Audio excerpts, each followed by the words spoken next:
The jury selection process ended on Tuesday, October 15, 2024, after the final jurors were chosen just before 3:30 p.m. 12 jurors and 4 alternates were chosen on Monday, the 14th, and Tuesday, the 15th, at the Allen County Superior Court in Fort Wayne, Indiana.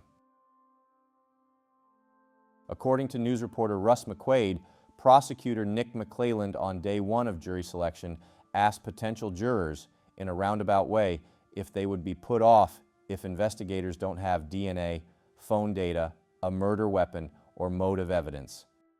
On day 1, prosecutor Nick McClelland said, "Richard Allen is the bridge guy who killed the girls and the man who was recorded by Liberty German using her phone.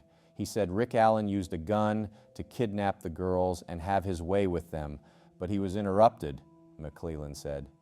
In his haste to murder the girls and throw their clothes in the river, the prosecution said Allen left something behind, a bullet. Prosecutor Nick McClelland told the jury pool that they were going to see photos and videos that show Richard Allen is the bridge guy.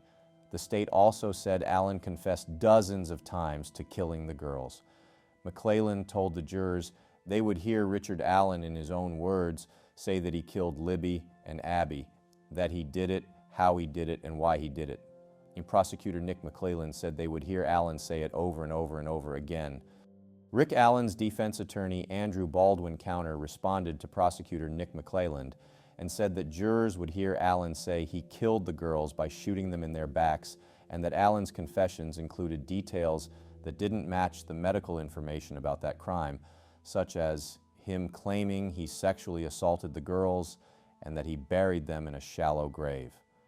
Baldwin said the girls were not shot, there was no evidence of sexual assault, and they were not found buried.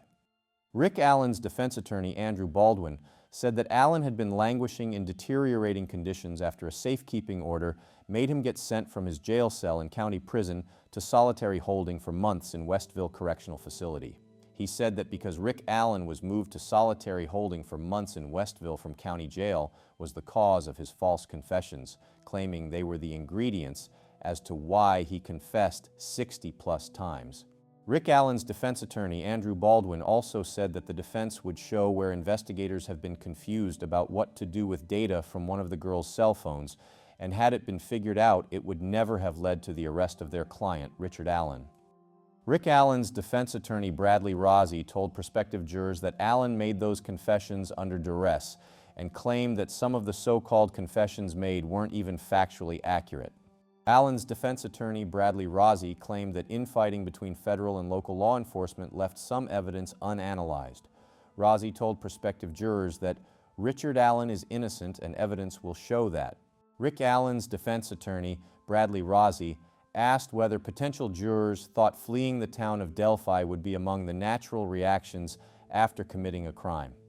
One potential juror spoke up and said, "Well, sometimes people hide in plain sight." Rozzi asked how jurors would feel if Allen did not defend himself by testifying during the trial. Rick Allen's defense team said they understood it could take weeks for the prosecution to present its case in trial, and asked potential jurors if they could have the patience to wait and hear Allen's response to the prosecution's evidence before making their minds up. On Tuesday, the second day of jury selection, Rick Allen's attorney, Andrew Baldwin, told potential jurors that the defense was prepared to show that DNA from a hair found in Abby Williams' hand was not from their client, the alleged killer, Richard Allen. On Monday, prosecutor Nick McClelland filed a motion for the 2 composite sketches, Old Bridge Guy sketch from July 2017 and Young Guy sketch from April 2019 to not be allowed to be used at trial because of the confusion it could cause. Sketches are generally considered hearsay evidence and aren't often used in trials as evidence. The Young Guy sketch was created on February 17, 2017, before Old Guy sketch was released and was revealed at the April 2019 press conference, where initially police claimed it was of a different person. The investigators only briefly claimed it was a different person for less than a month. In May 2019, Indiana State Police Superintendent Doug Carter claimed that a sketch is not a photograph, and if you combine both sketches together, that the killer may share similar facial features to both sketches.